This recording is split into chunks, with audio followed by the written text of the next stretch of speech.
Maria esteve paralisada por 10 anos, mas seus filhos sempre estiveram ocupados demais, correndo atrás de suas próprias vidas. Eles saíam de férias, frequentavam festas, desfrutavam do que chamavam de liberdade, e eu fiquei. Não podia ir embora. Eu era quem a acompanhava dia e noite, cuidando de todas as suas necessidades. No final, ela deixou todas as suas propriedades para os filhos biológicos. Eu herdei apenas a casa velha e desgastada na rua principal, em Rio Claro. A filha de Maria, Laura, nunca perdia a chance de me lançar um comentário sarcástico. Para ela, eu não passava de uma simples empregada doméstica, alguém fácil de ignorar, indigna de qualquer reconhecimento. Respeito era uma moeda que ela nunca se dava ao trabalho de gastar comigo, mas ao começar a limpar aquela casa antiga, encontrei coisas que jamais esperei. Naquela manhã, a luz do sol entrava pela janela, lançando um brilho suave no rosto de Maria. Sua pele parecia um pouco mais radiante que o usual. Mesmo assim, até falar exigia dela um esforço enorme. Com um sussurro, ela perguntou se eu podia preparar um bolo de frango. Limpei seu rosto, massageei seus braços e pernas, tudo isso enquanto ela me encarava, como se quisesse dizer algo mais, algo preso no espaço entre nós. Na cozinha, pus mãos à obra, amassando a massa, temperando o recheio, medindo tudo com as mãos. Mas, ao olhar para trás, notei que o olhar dela havia se desviado para o teto, fixo, imóvel. Quando o bolo esfriou um pouco, cortei-o em pedaços pequenos e alimentei lentamente, um bocado de cada vez. Ela mastigava devagar, como sempre, e muitas vezes demorava para terminar uma refeição. Mas aquele dia foi diferente. Seu apetite me surpreendeu. Normalmente, ela mal comia alguns pedaços, mas hoje devorou o prato inteiro e até pediu um caldo quente. Ela o tomou em pequenos goles, em silêncio, mas presente. Você está com um apetite danado hoje, comentei, com um risinho suave, metade para ela, metade para mim. De alguma forma, aquele momento trouxe um estranho consolo. Mas, às 1h52 da madrugada, acordei com uma sensação estranha. A mão dela estava fria. Em pânico, me inclinei para verificar sua respiração, mas não havia nada, apenas o eco do silêncio. Não tive escolha senão me deixar levar, com o coração despedaçado enquanto sussurrava com a garganta apertada. Maria, mãe. Ela se foi poucas horas depois de comer seu bolo de frango favorito. Às 9 da manhã, Laura entrou como um furacão. Assim que cruzou a porta, disparou. O que você fez? O que deu para a minha mãe comer? Por um instante, quase perdi o controle. Você acha que eu fiz algo com ela? Depois de todos esses anos, quando foi que você realmente se preocupou com ela? Enquanto você vivia sua vida, eu estive ao lado dela por 10 anos seguidos. E agora você aparece só para me acusar. Minha voz tremia de raiva, ficando mais aguda a cada palavra. Laura respondeu com frieza. Se você não tivesse algum motivo escondido, por que ficaria todos esses anos? Fiquei parada, encarando-a em silêncio, com os olhos fixos nos dela.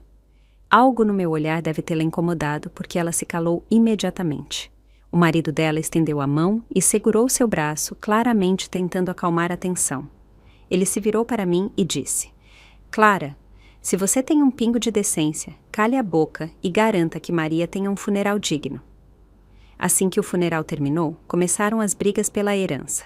Era um caos. Vozes altas, discussões azedas, nenhum sinal de luto. Na sala, dividiram várias casas.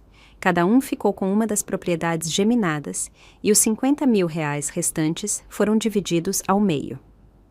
Às vezes, a frieza da natureza humana corta mais fundo que o vento de inverno. Maria teve uma vida difícil, criando sozinha seus 3 filhos. O marido dela morreu em um acidente com apenas 41 anos, e ela lutou para sustentar a família em uma modesta fazenda de milho nos arredores, cuidando de hectares sozinha.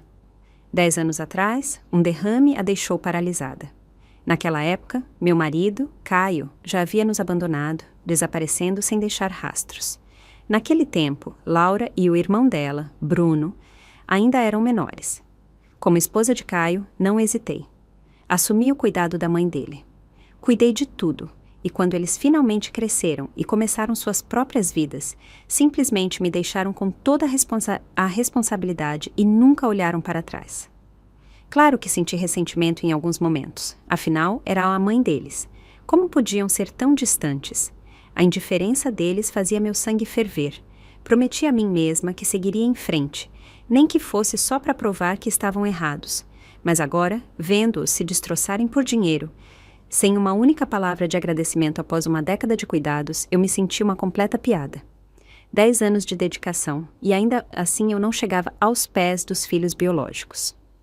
A amargura queimava meu peito, impossível de ignorar, mas eu não queria me tornar mesquinha ou ingrata, porque Maria realmente tinha um coração bondoso. Desde que me casei com Caio, ela me tratou como filha. Toda vez que eu chegava em casa, ela já tinha o jantar pronto, até as frutas lavadas e organizadas na bancada da cozinha. Era calma, gentil, nunca impaciente. Mesmo quando eu perdia a paciência e gritava, ela, com discrição, colocava uma refeição completa na mesa, usando ternura e paciência para aplacar meus piores humores. Sua graça muitas vezes superava a da minha própria mãe. Nas festas, ela colocava um dinheirinho na minha mão e dizia: "Vai comprar algo bonito para você."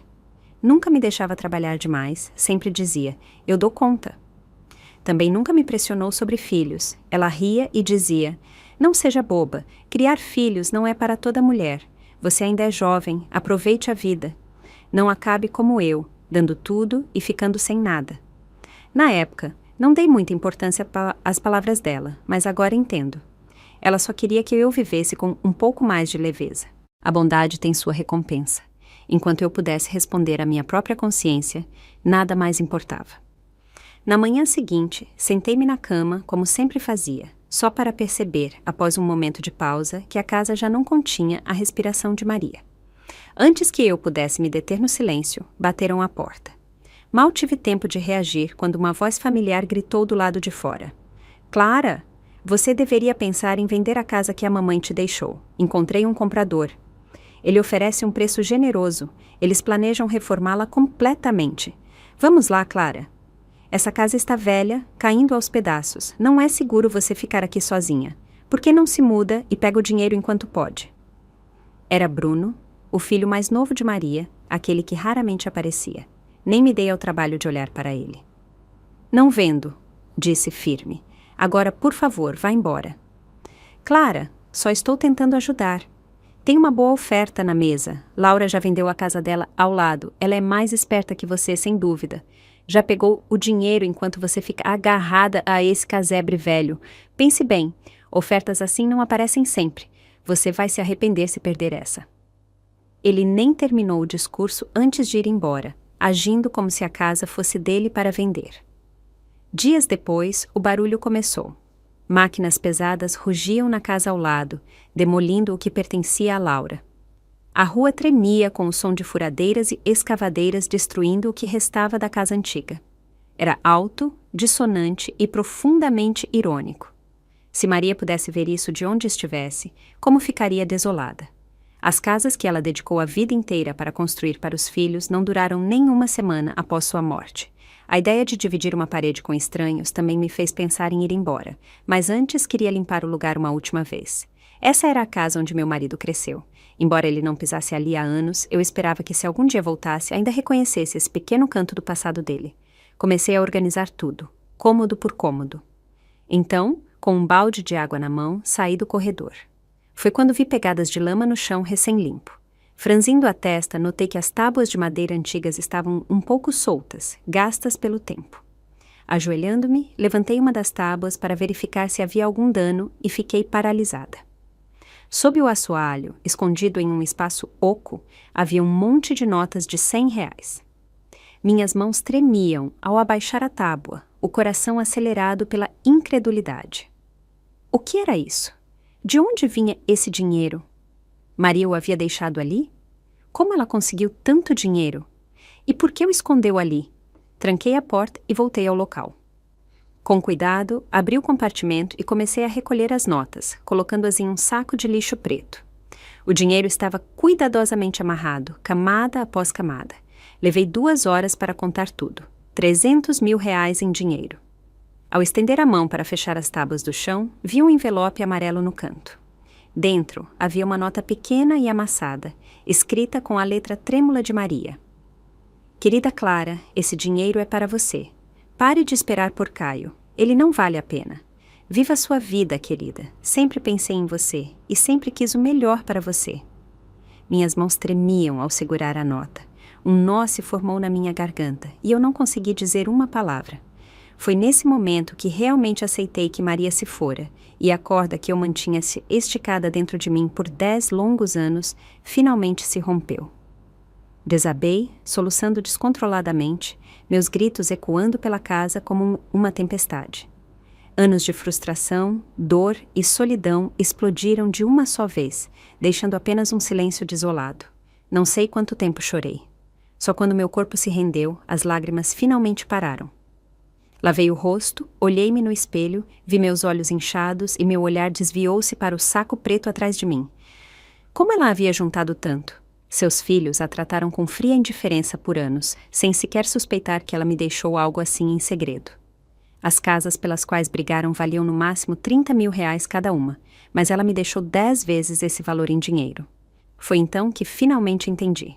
Maria sempre me viu como a única pessoa em quem realmente podia confiar, e essa percepção trouxe uma onda de vergonha. Todos aqueles momentos de amargura que carreguei pareceram tão tolos agora. Nunca tinha visto tanto dinheiro na vida. Seu peso me sobrecarregava. Grata, nervosa, atordoada, mas me recompus. A primeira coisa que precisava fazer era depositar o dinheiro em uma conta bancária. Não podia viver com essa quantia em um saco de lixo. Não quando só de olhar para ele meu pulso acelerava. Naquela tarde, saí de casa em um momento mais calmo. A rua estava estranhamente silenciosa. Por precaução, dividi o dinheiro em 2 partes, pensando em depositá-las em bancos diferentes. Durante todo o trajeto, não conseguia afastar a sensação de que alguém me observava, como se olhos espreitassem nas sombras. Mas, toda vez que me virava, a rua estava vazia, apenas o sussurro das folhas caídas arrastadas pelo vento. Depois de fazer os depósitos e sair do banco, o sol ainda aquecia a calçada. O aroma de comida vinha do restaurante ao lado, forte e reconfortante. Olhei o relógio, as aulas logo terminariam, e de repente um calor silencioso cresceu no meu peito. Depois de casarmos, Caio e eu tivemos um filho, Enzo.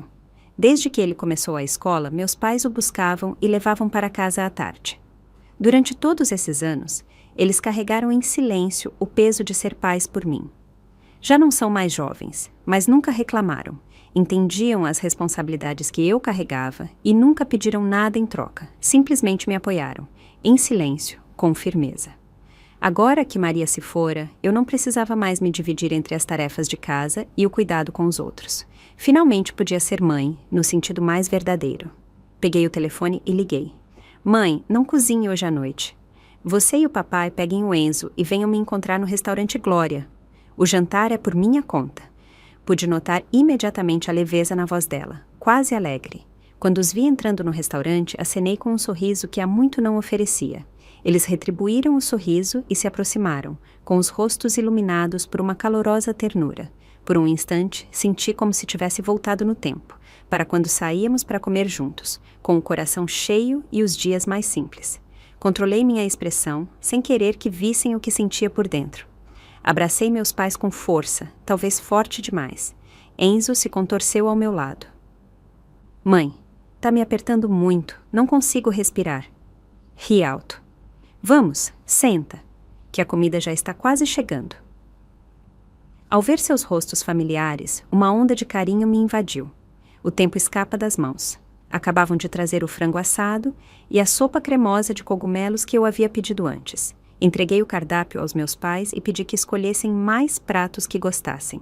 Mas, como sempre, eles recusaram com um gesto. Isso já é o suficiente, disseram. Não vamos dar conta de mais. Não precisa desperdiçar. Tentei garantir que o dinheiro não era mais um problema, mas eles continuaram recusando qualquer coisa extra. Por mais que eu insistisse, eles seguiam tão modestos e frugais como sempre. Naquele momento, percebi que o verdadeiro conforto e a verdadeira felicidade muitas vezes vêm embrulhados na simplicidade tranquila de uma refeição compartilhada. O jantar durou quase 1h30. As luzes do restaurante eram quentes e acolhedoras, lançando uma luz suave sobre nossa mesa, enquanto lá fora o céu escurecia silenciosamente. Levantei-me para ir ao banheiro antes de irmos embora, Mas, ao dobrar a esquina do corredor, uma voz me fez parar. Eles estão lá, sentados, comendo e rindo como uma grande família feliz. Só de pensar em como estão gastando nosso dinheiro, dá vontade de entrar e arrancar a bolsa deles eu mesma. Reconheci a voz imediatamente. Era Tânia, esposa de Bruno, e a grande família feliz era nós. Um calafrio percorreu meu corpo. Aquela sensação persistente de estar sendo observada durante toda a tarde agora tinha um nome e um rosto. Era ela o tempo todo. Tânia e Bruno estavam casados há apenas alguns meses, mas ambos já haviam abandonado seus empregos. Estavam obcecados com planos de enriquecer rápido. Anos atrás, Tânia ganhou algum dinheiro vendendo seguros, mas odiava a monotonia do trabalho e acabou desistindo de qualquer estabilidade. Bruno era ainda pior. Ele tinha problemas com jogos de azar. Assim que recebeu sua parte da herança, foi para uma mesa de pôquer e perdeu até o último centavo sem pensar 2 vezes. Tânia ficou grávida recentemente. Mas, entre seu estilo de vida errático e hábitos pouco saudáveis, a gravidez não vingou. Você sabe que sua mãe era incrivelmente parcial, ouvi Tânia dizer, fervendo de ressentimento. Você é filho dela, e ela só te deixou aquele casebre velho, mas o dinheiro deixou para aquela estranha. Caio provavelmente está morto em algum canto, e se Clara se casar de novo, esse dinheiro vai sumir. Você precisa encontrar um jeito de recuperar esse dinheiro, talvez mexendo com Enzo, se é que me entende, insistiu ela com a voz aguda. Você tá louca, respondeu Bruno. É meu sobrinho, não podemos machucá-lo. Então você vai ficar parado, vendo Clara gastar todo o dinheiro da sua mãe? Houve uma pausa. Então Bruno disse, tá bem, fique de olho na rua. Eu fico por perto deles aqui dentro. Não deixe passar a chance. A essa altura, minhas mãos estavam suadas. Peguei o celular e apertei o botão de gravar em silêncio, capturando cada palavra. Então, dei meia volta e corri de volta para a mesa. Mãe, pai, disse com suavidade. Por que vocês não vão para casa um pouco mais cedo? Vou chamar um carro. Enzo e eu temos algo para resolver. Mantive o tom calmo, tentando não deixar a adrenalina transparecer.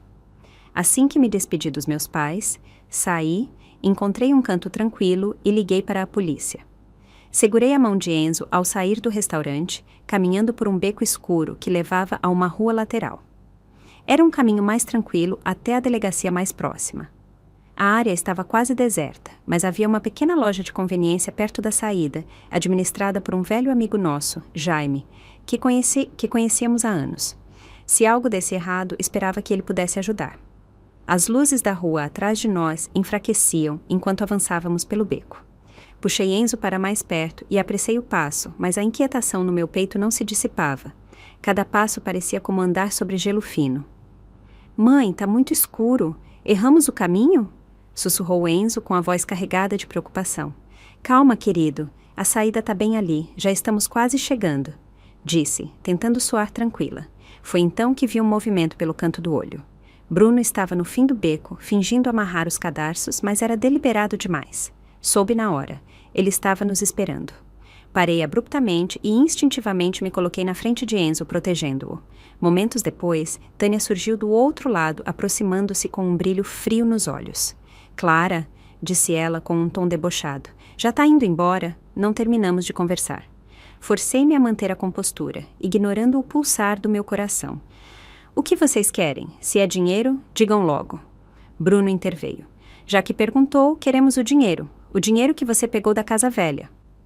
Vocês estão loucos, retruquei. Sabem que esse dinheiro foi deixado para mim, não era de vocês. Tânia deu uma risada amarga. Por favor, você escolheu cuidar dela. Isso não significa que fica com tudo. Segurei o celular com força. Já chamei a polícia, disse calmamente. Bruno hesitou, a confiança abalada. Não tenta nos assustar. Não estou blefando, respondi. Vocês acham que eu entraria em um beco escuro com meu filho sem estar preparada? Liguei para a polícia assim que saí do restaurante. Eles já devem estar a caminho. A única coisa que vocês podem decidir é o tamanho do problema em que querem se meter. O ar ficou pesado com a tensão. Tânia sibilou baixo. Bruno, ela tá mentindo. A polícia não chega tão rápido, mas Bruno já não parecia tão seguro. Ele olhou ao redor, franzindo a testa, apertando o celular com mais força. Nesse momento, a campainha da loja soou. Alguém havia entrado. Jaime, o dono, espiou por trás do balcão e nos viu imediatamente.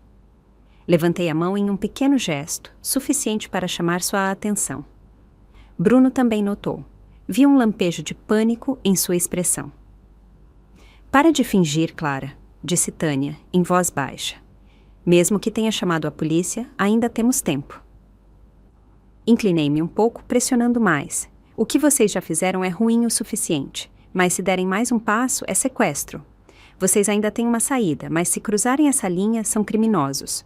O suor brilhava na testa de Bruno. Sua mão tremia levemente enquanto segurava o celular. Então, Jaime saiu da loja e nos olhou. Tudo bem por aí, Clara?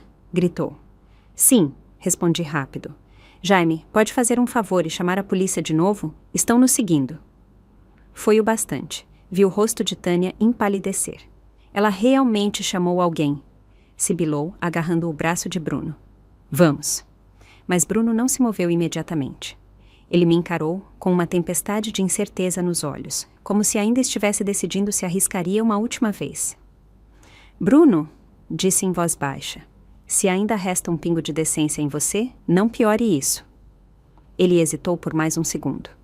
Então, de repente, virou-se e correu, com Tânia logo atrás, desaparecendo no outro lado do beco. Foi então que o som das sirenes encheu o ar, ficando mais alto a cada segundo. 10 minutos depois, a polícia chegou.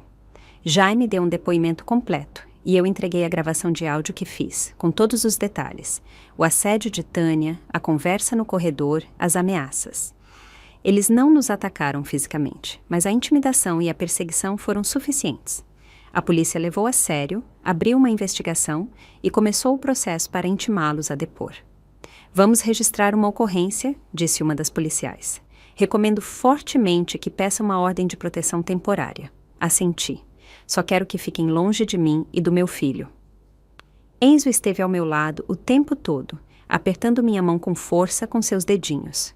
Ele não disse uma palavra, mas eu podia sentir um leve tremor em seus dedos. Apertei sua mão suavemente.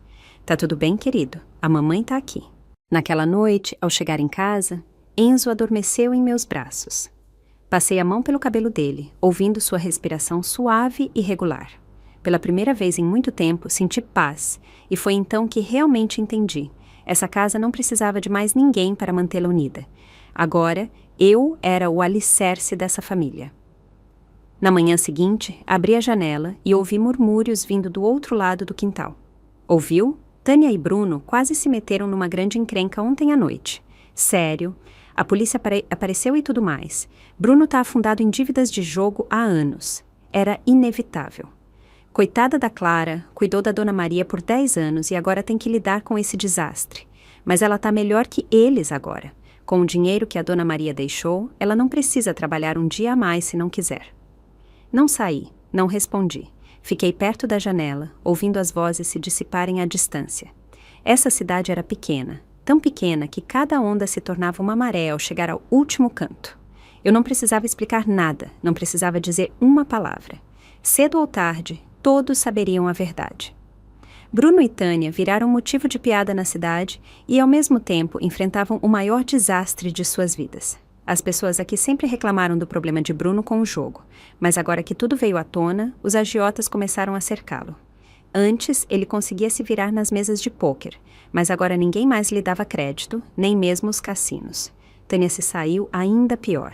Ela vendia seguros, falava bem, mas nunca fechava negócios. Suas metas eram desanimadoras, e agora, com a notícia se espalhando, as poucas oportunidades que tinha começaram a sumir. Alguns vizinhos até zombaram dela na cara. Vendendo seguros? Com a sua reputação? Ela explodiu. Postou um vídeo dramático e choroso online, lamentando que a pobreza não lhe deixou outra escolha senão tentar recuperar o que era seu por direito. Um apelo desesperado por compaixão. Mas os comentários foram implacáveis. Estar sem grana não te dá o direito de agir como ladra. Se tá sem dinheiro, arruma um emprego, não o dinheiro dos outros. Foi sua cunhada quem cuidou daquela mulher por 10 anos, não você. De onde tira essa cara de pau? A conta dela logo foi denunciada e suspensa pela plataforma por violar as políticas de conteúdo. Enquanto isso, Laura se manteve calada durante a maior parte do caos. Mas quando Bruno e Tânia viraram o escândalo favorito da cidade, ela finalmente cedeu e me ligou. Sua voz ainda tinha a arrogância de sempre. Clara, o que diabos você andou falando por aí? Arqueei uma sobrancelha. Não falei nada com ninguém. Cada um colhe o que planta, ela bufou. Não vem com essa de convencida. Você acha que venceu? Acha que realmente nos deixou para trás de vez? Laura, disse com uma calma que nunca senti antes. Há muito tempo deixei de me importar. Sempre soube como vocês me viam. Antes, eu ainda guardava um pouco de esperança, pensando que talvez pudéssemos ser uma família. Mas agora vejo claramente. Para vocês, eu era só uma empregada sem salário. Quer brigar por casas? Vá em frente. Quer gritar, discutir, queimar pontes? Vá em frente. Mas de agora em diante, não venha atrás de mim. E com isso, desliguei. 3 dias depois, uma mala cinza chegou à estação de trem de Rio Claro. Caio havia voltado. Ele usava um sobretudo amassado, o rosto marcado pelo tempo, com linhas sutis de cansaço ao redor dos olhos. Mas a fria indiferença, o egoísmo que sempre o definiram, não mudaram nem um pouco. Ele parou brevemente na plataforma e pegou o celular para reler o e-mail de Laura. Ela está no topo agora. Dizem que herdou todo o dinheiro da mamãe. Dinheiro, propriedades, talvez mais. Você vai mesmo deixar ela ficar com tudo? A mensagem de Laura era cuidadosamente redigida, mas cada linha cutucava as inseguranças mais profundas de Caio. No final do e-mail havia uma foto. Eu e Enzo, banhados pela suave luz do sol, um momento de paz entre mãe e filho. Mas Caio não viu calor ou família. O que ele viu foi algo completamente diferente. Ela está muito confortável, pensou. E aquele conforto, aquela tranquilidade, ele não achava que deveria ser minha. Seus olhos se estreitaram e um brilho de ganância reluziu sob a superfície. Naquela noite, Laura o encontrou em um café local. Então você voltou mesmo? Disse ela, olhando-o do outro lado da mesa. Pensei que nunca mais pisaria naqui. Não planejava, respondeu Caio, recostando-se na cadeira. Mas sua mensagem me fez repensar algumas coisas. Laura deu uma risada curta e seca. Repensar ou só farejou uma oportunidade? Caio não se deu ao trabalho de negar. Ele nunca escondeu seus motivos, especialmente quando havia dinheiro em jogo. Você tá certa, disse sério. Não vou deixar ela ficar com tudo. Esse dinheiro era da mamãe, é da nossa família. Laura bufou. Me poupe do discurso nobre. Onde você esteve todos esses anos? Clara cuidou da sua mãe por uma década, e você sumiu. Não tinha obrigação de ficar, disse ele com um tom mais duro. Fui embora porque sabia que esse lugar não tinha nada a oferecer. Clara escolheu ficar. Isso não dá a ela o direito de ficar com tudo. Mas você sabe que ela tem direito legal à herança, disse Laura, em voz baixa. Por isso não vou pela via legal, disse Caio, com a voz baixa e cortante. Vou atacar o ponto fraco dela, o lado emocional. Laura franziu a testa. Você acha mesmo que ela ainda tem emoções? Agora ela é fria como gelo. Nos deixou todos para trás. Então vou usar o Enzo, disse Caio, com um sorriso lento e amargo. A expressão de Laura mudou. Você tá louco, não se esqueça. Você sumiu logo depois que aquele menino nasceu. Nunca teve uma relação com ele. Não preciso de uma relação de verdade, disse Caio. Só preciso que ela acredite que sinto um pouco de remorso, uma pitada de culpa paterna. Isso é tudo o que preciso para abalá-la. Laura o encarou por um longo tempo, depois balançou a cabeça com uma risada vazia. Você não mudou nada, falando de família, de justiça, quando tudo o que te importa é o dinheiro. E você é diferente? Retrucou ele. O ar entre eles ficou parado. Após alguns segundos, Laura disse em voz baixa. Então temos que planejar isso com cuidado. Não podemos pressioná-la demais. Ela não é mais a mesma mulher de antes. Eu sei, respondeu Caio, levantando-se. Por isso preciso que você abra a porta primeiro. Você ainda é da família dela. Pode se aproximar mais do que eu. Quando você planeja desaparecer? Quanto antes, melhor, disse ele com um sorriso frio. Enquanto ela ainda está perdida no seu sonhozinho de liberdade, quero dar uma boa dose de realidade. Naquele dia, eu saía do mercado do bairro com uma sacola de pão e leite balançando suavemente na mão. O sol brilhava e as primeiras flores da primavera desabrochavam dos 2 lados da rua. Ao dobrar a esquina, fiquei paralisada. Lá estava ele, usando um sobretudo cinza, arrastando uma mala velha atrás de si, com um sorriso cansado se espalhando pelo rosto. Caio! Por um momento, esqueci como respirar. Senti como se o ar tivesse sido arrancado dos meus pulmões. Honestamente, pensei que estava alucinando. O homem que havia desaparecido de nossas vidas há uma década, sem dizer uma palavra, estava de repente na minha frente. E ainda assim, minha primeira reação não foi raiva nem lágrimas, mas uma profunda e pungente sensação de estranheza. Ele falou primeiro com uma voz rouca, mas inconfundivelmente familiar. Clara, recuei instintivamente, atônita. Caio, é você mesmo? Mesmo enquanto as palavras saíam da minha boca, forcei-me a manter a compostura, mas a frieza no meu tom me surpreendeu até a mim mesma. O que você está fazendo aqui? Perguntei sem rodeios. Ele sorriu, como se tivesse ensaiado aquele momento. Só queria ver como estão as coisas. Não respondi. Apenas levantei a sacola e passei por ele. Sentia as costas rígidas como pedra e nem me atrevia a olhar para trás. Pelo canto do olho, vi ele parado ali. Não me seguiu, não disse mais nada. Não me virei, não porque não quisesse, mas porque não ousava. Naquela noite, estava na cozinha cortando batatas, mas minha mente não parava de repassar o rosto dele. Ele tinha mais cabelos grisalhos, rugas mais profundas ao redor dos olhos, mas aquela indiferença vazia e familiar não havia mudado nada. Me transportou diretamente para uma vida que eu achava que tinha enterrado há muito tempo. Enzo estava sentado na sala, montando um quebra-cabeça, completamente alheio à tempestade que se formava logo abaixo da superfície. E então me dei conta. Ele nem se lembrava de como era o pai. 10 anos. Caio esteve desaparecido por 10 anos, e eu superei todas as tempestades. Cuidar da mãe dele, criar um filho sozinha, enfrentar cada adversidade em silêncio. Sua súbita reaparição não foi apenas uma intrusão, foi como um tormento lento e preciso. 2 dias depois, Caio apareceu na minha porta. Não o deixei entrar. Ele ficou na varanda, com as mãos nos bolsos, tentando parecer um velho amigo em busca de redenção. Clara, não vim causar problemas, disse. Só quero ver o Enzo, talvez a gente possa conversar um dia. Encarei-o por um longo tempo antes de falar. Não temos mais nada para conversar. Não vim para aceitar nada, disse ele rapidamente. É que esses últimos anos também não foram fáceis para mim. Quero assumir alguma responsabilidade. Uma risada amarga escapou de mim. Agora você se lembra que é pai? Eu sei que errei, disse ele em voz baixa, mas quero mesmo consertar as coisas. Não me movi. Mantive a voz firme.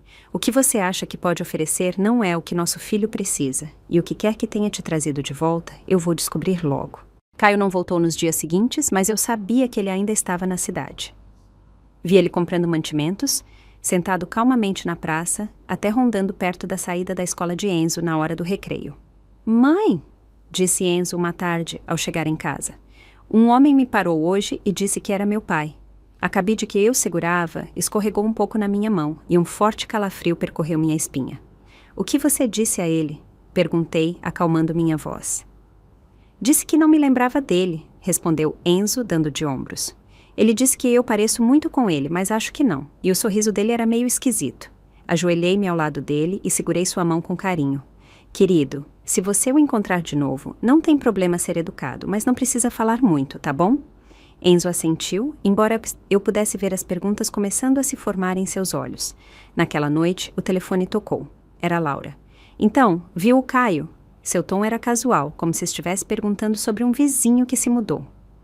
Você sabia que ele ia voltar? Perguntei. Minha voz ficou mais fria na hora.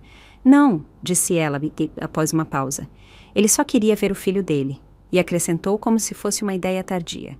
Ele não é má pessoa, Clara.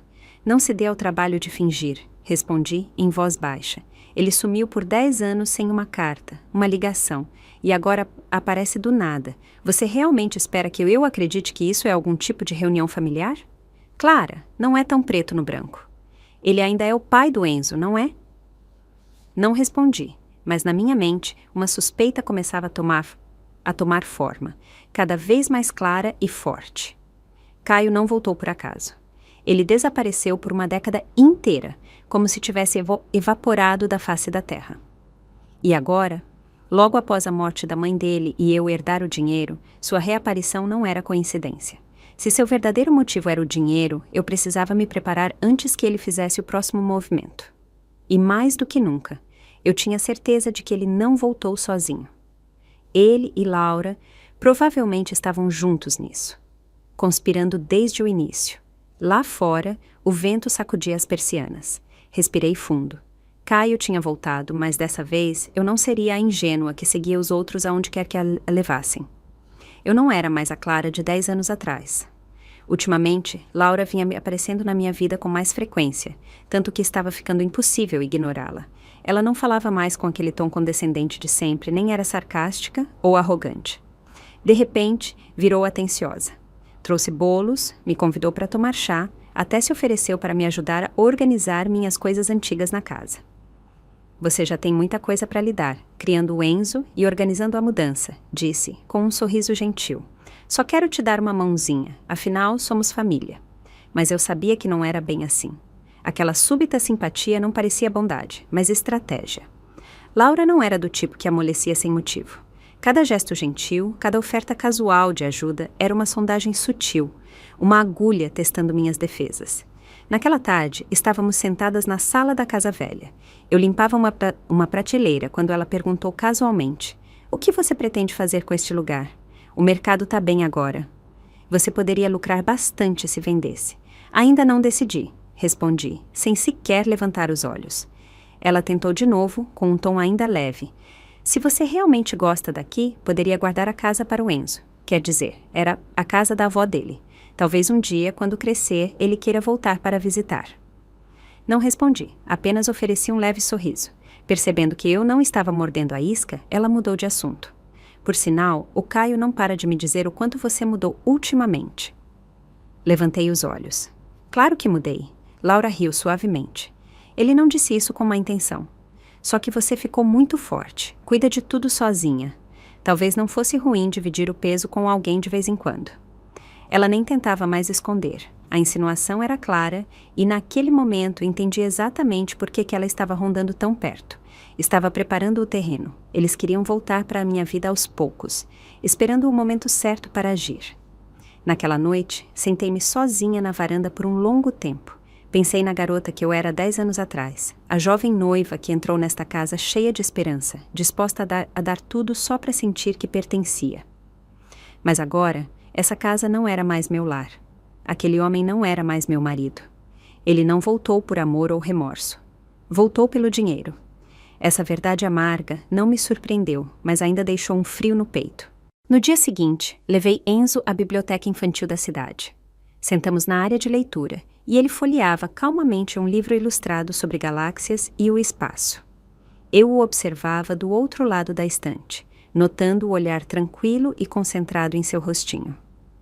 "Mãe", disse ele de repente, virando-se para mim, "você acha que aquele homem realmente quer passar tempo comigo?"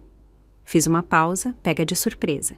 "Ele fica me perguntando o que eu gosto, o que eu quero", disse Enzo sério, "mas nunca pergunta como foi meu dia." Meus olhos ardiam. "Querido, você gosta dele?" Perguntei suavemente. Ele balançou a cabeça e voltou ao livro. E naquele momento entendi. Embora ainda fosse jovem, ele podia sentir. Ele sabia distinguir quem o amava de verdade e quem não amava. Naquela mesma tarde, de volta em casa, peguei os documentos que Maria me deixou. Papéis de herança, registros bancários, propostas de fundos fiduciários, anotações de planejamento financeiro. Revisei cada detalhe e fiz backup de tudo. Aquele dinheiro precisava de proteção, não só por mim, mas por Enzo. Agendei uma reunião com meu advogado. Era a hora de atualizar todos os meus documentos financeiros. Queria criar um fundo fiduciário exclusivamente para Enzo, nomeando-o como único beneficiário. Adicionei uma cláusula explícita de exclusão de tutores, impedindo legalmente que terceiros, incluindo o pai dele, acessassem ou influenciassem a conta. De qualquer forma, eu não ia esperar Caio fazer seu movimento. Eu já tinha feito o meu. Até que tudo viesse à tona, eu não tinha intenção de confrontá-los diretamente. Continuaria vivendo, sorrindo, até aceitando a gentileza de Laura e o remorso fingido de Caio. O que eles não sabiam era que eu não estava mais seguindo o roteiro deles. Cada movimento que faziam, eu já estava 3 passos à frente. Esperaria com calma e paciência até que a máscara finalmente caísse. A brisa do final da primavera começava a trazer um calor inquieto, e eu podia sentir que Caio estava cada dia mais impaciente. Durante semanas, ele manteve a fachada, controlado, educado, até prestativo. Se aparecia no caminho de Enzo voltando da escola, me trazia um café de vez em quando, fazia o papel do ex bem intencionado em eventos comunitários. Era tudo tão natural, como se ele realmente quisesse fazer parte da vida do filho. Mas eu sabia que não era verdade. Tudo aquilo era uma encenação. Ele estava esperando que eu baixasse a guarda, que o deixasse entrar, que finalmente abrisse a porta para aquele dinheiro. O que ele não sabia era que a porta já estava trancada. Naquele dia, recebi uma ligação do banco.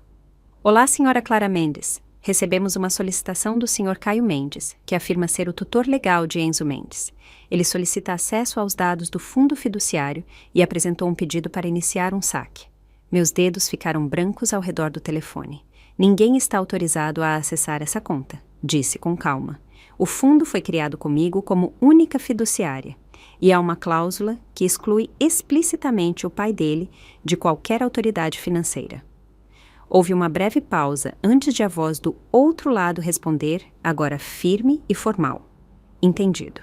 Revisamos os documentos. Tudo está em ordem. Não se preocupe. O controle está em suas mãos. Desliguei o telefone, não com satisfação, mas com uma firme sensação de resolução. Caio finalmente fez seu movimento. Menos de 30 minutos depois, meu advogado me enviou uma cópia da carta oficial de recusa do banco. Ela descrevia as condições do fundo com clareza e concisão, endereçada diretamente a Caio. Ao solicitante, conforme os desejos do fundador do fundo e os termos contratuais, você não tem autoridade sobre este fundo. Não apresente mais solicitações inválidas. Quase podia imaginar a expressão no rosto de Caio enquanto lia. Ele calculou tudo, exceto o fato de que eu não era mais a mulher que ele podia manipular. No dia seguinte, Laura apareceu na minha porta. Assim que entrou, foi direto ao ponto. Você esperava por isso tudo, não é? Não respondi. Apenas coloquei um copo d'água na mesa. Ela apertou a mandíbula. Você é cruel. Isso não é crueldade, disse com calma. É proteção. Ela me encarou, mas sua voz não tinha a força de antes. Você acha que venceu? Caio não é de desistir fácil. Ele pode lutar o quanto quiser, disse em voz baixa, mas nunca vai conseguir um centavo. O que vocês tentam tirar de mim nunca foi de vocês para começo de conversa. Laura se levantou abruptamente, com um tom cortante. Não se ache tanto. Sorri levemente. Não estou. Vocês é que pensaram que isso seria fácil. Ela bateu a porta ao sair, deixando um rastro de amargura e frustração no ar. Alguns dias depois, vi Caio do lado de fora do mercado. Ele parecia ter envelhecido 10 anos. O rosto abatido, o olhar nublado pela fadiga e pela derrota. O homem que um dia saiu desta casa com o peito estufado e a confiança transborda agora era uma sombra desgastada de si mesmo. Ele me viu e deu um passo hesitante para a frente. Depois parou, inseguro. Fiquei parada, observando-o calmamente. Você venceu, Clara? Disse ele em voz baixa, a voz rouca e com um nó na garganta ao pronunciar as palavras. Respondi com serenidade. Você foi ganancioso demais. Isso nunca foi uma competição. Você simplesmente nunca entendeu que algumas coisas não se conseguem com força ou manipulação. Ele baixou o olhar para o chão. Demorou um momento para falar novamente. Pensei que talvez ainda pudesse segurar alguma coisa. Você teve uma família inteira um dia, disse em voz baixa. Foi você quem foi embora. Se não tem nada lá agora, foi por sua escolha. Caio não discutiu, não implorou, não suplicou. Sua vontade de lutar tinha se esgotado. Ele ficou na cidade por mais alguns dias, depois arrumou suas coisas discretamente e partiu. Sem despedidas grandiosas, sem dramas, apenas desapareceu, como fez anos atrás. Laura nunca mais apareceu. Aqueles que se esforçaram tanto para desmantelar minha vida finalmente haviam ido embora para sempre. Dias depois, comecei a me envolver em atividades comunitárias. Por tantos anos, gerenciei tudo sozinha, em silêncio, invisível, com a cabeça baixa. Mas agora eu estava me revelando. Não para agradar ninguém, mas porque finalmente percebi que tinha todo o direito de escolher a vida que queria. A biblioteca local precisava de voluntários, e eu me inscrevi. A associação de bairro precisava de ajuda para organizar eventos, e eu fui arrumar as mesas e pendurar as decorações. O Centro de Arte Infantil pediu pais para ajudar e me tornei uma das assistentes regulares. Você é sempre tão atenciosa, disse Sônia, uma das organizadoras, com carinho. Com você por perto, tudo funciona melhor. Sorri levemente. Talvez eu só esteja acostumada a cuidar das pessoas. Mas o que Sônia não viu foi que dessa vez, meu sorriso parecia mais leve do que em anos. Enzo também começava a se adaptar a esse novo capítulo. Suas emoções estavam mais calmas. Ele parecia mais tranquilo, mais aberto. Todas as tardes, depois da escola, chegava em casa cheio de histórias. Quem disse o que na aula, o que jogaram no recreio. Na semana passada, trouxe para casa um certificado por sua excelente nota em uma prova de matemática. Pendurei-o com orgulho na porta da geladeira e me peguei olhando para ele toda vez que passava. À noite, ele se sentava calmamente na escrivaninha fazendo o dever de casa, enquanto eu trabalhava ao lado, revisando anotações para um projeto que vinha planejando há meses. Queria abrir um pequeno serviço de consultoria doméstica, algo que usasse as habilidades de cuidado que desenvolvi ao longo dos anos. Um lugar onde mulheres como eu, sobrecarregadas e esquecidas, pudessem buscar orientação, apoio e talvez apenas alguém que as ouvisse. Não era só sobre ganhar dinheiro, era sobre oferecer algo que eu já precisei desesperadamente. Entrei em contato com uma velha amiga que agora trabalhava em serviços familiares. Ela dirigia um programa comunitário focado em reconstruir laços familiares rompidos. Você quer mesmo fazer isso? Perguntou ela, um pouco surpresa. Quero tentar, disse, assentindo.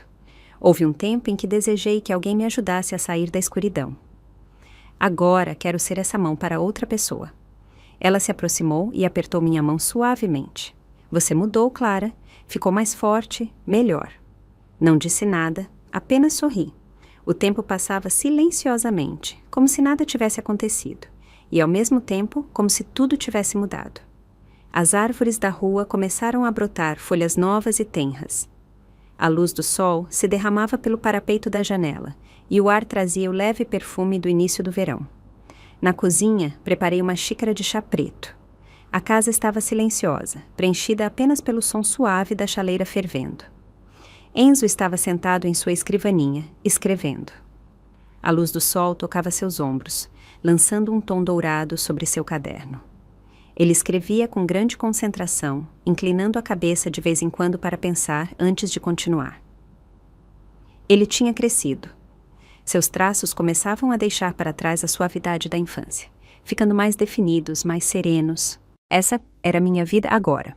Simples, tranquila, livre de pessoas desnecessárias e de emoções desnecessárias. Naquela tarde, Enzo e eu caminhamos pelo jardim comunitário. Ele segurava minha mão com força, falando sem parar sobre a nova aula de arte na escola, contando como desenhou uma árvore enorme com um ninho de passarinho feito de papel recortado. Mãe, você gostava de desenhar quando era pequena? Sim, disse com um sorriso. Mas eu não era muito boa. Aposto que seus desenhos são bem melhores que os meus, disse ele sério. Ajoelhei-me e o abracei. Mas sua árvore é a melhor que já vi na vida. Ele riu, leve e brilhante. Depois me puxou enquanto continuávamos caminhando. A luz do sol filtrava-se entre os galhos, espalhando-se pelo caminho em padrões suaves e tremeluzentes. Meus passos eram firmes, pausados, como a própria vida. Eu não tinha mais pressa, não estava mais perdida. Naquela noite, cozinhamos juntos. Ele lavou os legumes enquanto eu estava no fogão. Na mesa estava seu desenho da árvore grande, preso com um ímã na geladeira. Quando você crescer, esse desenho ainda vai estar aqui, disse. De verdade.